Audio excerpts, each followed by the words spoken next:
আমরা বইমেলা বাইরে থেকে দেখি, কিন্তু বইমেলার ভেতরে ভেতরে অনেক রকম রসায়ন ঘটে। চুরি করছে, ওরা চুরি করছে নিয়মিতভাবে। প্রথম রবিবার শুরু হলো, এই হাঁটাহাঁটি করতে গিয়ে একবার একটা মারাত্মক ঘটনা ঘটল। নমস্কার, বুক ফেয়ার পডকাস্টে আপনাদের সবাইকে স্বাগত। আমি পৌলমী এবং আমাদের সাথে আজ উপস্থিত রয়েছেন Shri Tridip Kumar Chattopadhyay, publishers and booksellers গিল্ডের সভাপতি। নমস্কার স্যার। নমস্কার। আজকের আলোচনার মূল বিষয় বইমেলা। জেনে নেব ওনার কাছ থেকে বইমেলার কিছু অজানা ইতিহাস বা অজানা তথ্য। বইমেলাতে আমরা বইমেলা বাইরে থেকে দেখি, মানে যারা পাঠক আসেন, কিন্তু বইমেলার ভেতরে ভেতরে অনেক রকম রসায়ন ঘটে। তো ধরো, আমি যখন প্রথম বইমেলার সঙ্গে যুক্ত হই, তখন আমার মনে আছে পরিষ্কার যে বইমেলার অফিসে গেছি, গিয়ে দেখছি এক ধুতি আর শার্ট পরা ভদ্রলোক একটা চেয়ারে বসে পা দোলাচ্ছেন, আর সামনে প্রচুর বাচ্চা বাচ্চা ছেলে মেয়ে, এখানে যারা ছাত্রছাত্রী ওদের মতো, তারা বসে তাদের কাগজ দেওয়া আছে, তারা কি একটা লিখে যাচ্ছে, আর পাশে প্রচুর বই স্তূপ করা আছে। বিষয়টা কি, ভদ্রলোকের নাম হচ্ছে শ্যামাপদ ভট্টাচার্য, আমাদের তৎকালীন ট্রেজারার ছিলেন এবং এক্সিকিউটিভ মেম্বার। আমি তখন সদ্য মেম্বার হয়েছি।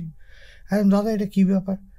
চুরি করছে, ওরা চুরি করছে, বই চুরি করছে, ধরা পড়ছে, আমরা ওকে বইগুলো দেবো, যদি যে বই চুরি করেছে সেই বইটা কি বিষয় নিয়ে যদি ও লিখতে পারে, বলতে পারে, তাহলে ও চুরিটা জাস্টিফাইড হবে, নাহলে বোঝা যাবে যে ও বইটা চুরির জন্য চুরি করে বাইরে বিক্রি করে দেবে। আর যদি আমরা দেখি জেনুইনলি যে না, ও পয়সার জন্য কিনতে পারেনি, কিন্তু ওর বইটা বিষয়টাও মোটামুটি জানে, সেই জন্যই বইটা, উপন্যাস, গল্প, কবিতা, প্রবন্ধ। তো ছেলেগুলো খুব ফ্যাকাশে মুখে, ছেলে মেয়েগুলি বসে বসে লিখছে, কারোর লেখা উনি পড়ছে, ঠিক আছে যাও, তোমার বইটা দিয়ে দিলাম। বাঙাল ছিলেন, কাউকে বলে না হয়নি, যা পুলিশে দিয়ে দাও, পুলিশে দেবে না, শেষ পর্যন্ত হয়তো তোকে পয়সা দিয়ে বইটা কিনতে হবে। তো এই ছেলে মেয়েগুলো আমার তখন খুব বলছি বেশ স্বস্তির নিঃশ্বাস ফেলাম, এই কারণে যে আমরা যখন কলেজে পড়ি তখনও আমরা বইমেলায় যেতাম এবং আমরা রিলে সিস্টেমে বইও চুরি করেছি। এরকম ব্যাপার নয় যে, তখন বই চুরি করার মধ্যে একটা রোমাঞ্চ ছিল সেই বয়সটায়। তো আমার খুব ছেলে মেয়েগুলোর জন্য একটু আনন্দ হচ্ছিল, যারা বেঁচে বেরিয়ে গেল, আর যাদের পুরো পয়সা দিয়ে কিনতে হচ্ছিল তাদের জন্য আমার একটু কষ্টও হচ্ছিল। যে আমি তো জানি একজন স্টুডেন্ট লাইফে একটা বই কেনার জন্য যে টাকা তাদের, তো আমাদের বইমেলা এরকম একটা অদ্ভুত নিয়ম ছিল। তারপরে ধরো বইমেলা একটু একটু করে বড় হচ্ছে। 89-এর বইমেলা আমার এখনও মনে আছে। হঠাৎ এক প্রথম রবিবার আমাদের তৎকালীন একজন বইমেলার কর্তা, তিনি এসে বললেন, শুনুন, বইমেলাটাকে আমাদের আরও জনপ্রিয় করতে হবে। কি করতে হবে? না, তার জন্য আমরা হাঁটব বলে, তোমাদের হয়তো মনে নেই, তোমরা আজকালকার ছেলে মেয়ে, তখন নিয়মিতভাবে প্রথম রবিবার শুরু হলো এবং বাদল বসু ছিলেন আনন্দ পাবলিশার্সের, যিনি সত্যজিৎ রায়ের প্রকাশক। সত্যজিৎ রায় অসাধারণ সব ক্যাপশন করে দিলেন, বই চাই, বই কি, বইয়ের জন্য হাঁটুন, বই ভালোবাসুন, বই উপহার দিন। বই সত্যজিৎ রায় নিজে ক্যালিগ্রাফি করে লিখে দিলেন। সেইগুলো সব প্ল্যাকার্ড তৈরি করে প্রথম রবিবার ময়দানে, তখন বইমেলা হতো, একটা মিছিল যেত উত্তর কলকাতা, কলেজ স্ট্রিটের বিদ্যাসাগর মূর্তির পাদদেশ থেকে, আরেকটা মিছিল আসতো গড়িয়াহাট থেকে, যেটাতে সুনীল গঙ্গোপাধ্যায়, দিব্যেন্দু পালিত এরা থাকতেন, যারা দক্ষিণ কলকাতাবাসী, আর যারা উত্তর কলকাতাবাসী, সল্টলেকবাসী, তারা ওইটা দিয়ে আসতেন। তো আমার কিন্তু খুব বিরক্ত লাগলো এই কারণে, এই হাঁটাহাঁটি ব্যাপারটা আমি একেবারেই পছন্দ করি না। ছোটোবেলা থেকে আমি হাঁটার প্রতি আমার একটা বিমুখতা আছে, কিন্তু আমাকে হাঁটতেই হবে এর জন্য। তখন আমি একটা নতুন স্টাইল ধরলাম। আমি করতাম কি, বইমেলা যখন শুরু হতো হাঁটাটা, তখন আমি হাঁটার ওখানে দাঁড়িয়ে খানিকক্ষণ, তারা তো আস্তে আস্তে পিছিয়ে যেতাম, ওরা চলে গেল, আমি আমার নিজের গাড়ি ড্রাইভ করে আবার ময়দানের গেটে গিয়ে দাঁড়ালাম।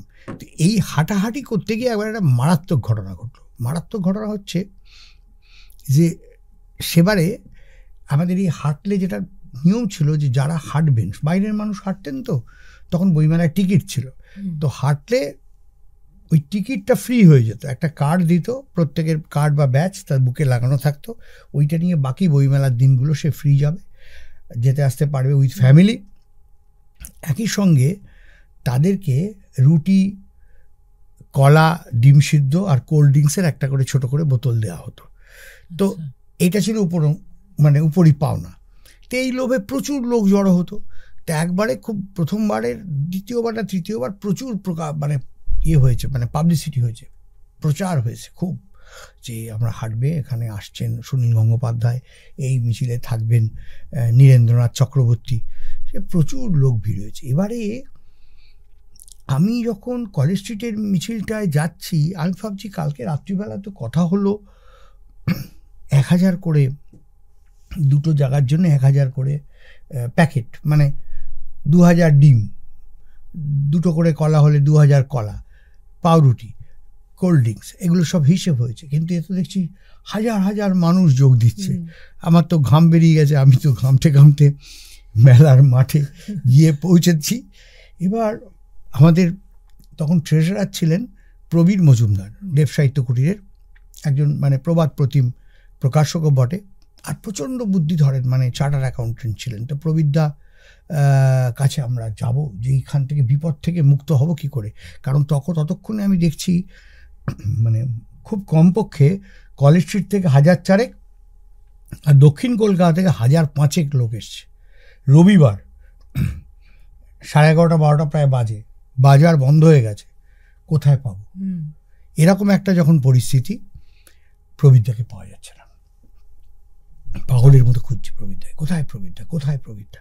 এই করতে করতে একটা ঘরের অন্ধকার ঘরে গিয়ে দেখি প্রবীরদা বসে আছে 6টা ডিম সিদ্ধ নিয়ে, আর প্রচুর পাউরুটি, প্রচুর কলা। আপনি এখানে? আমরা আপনাকে খুঁজছি।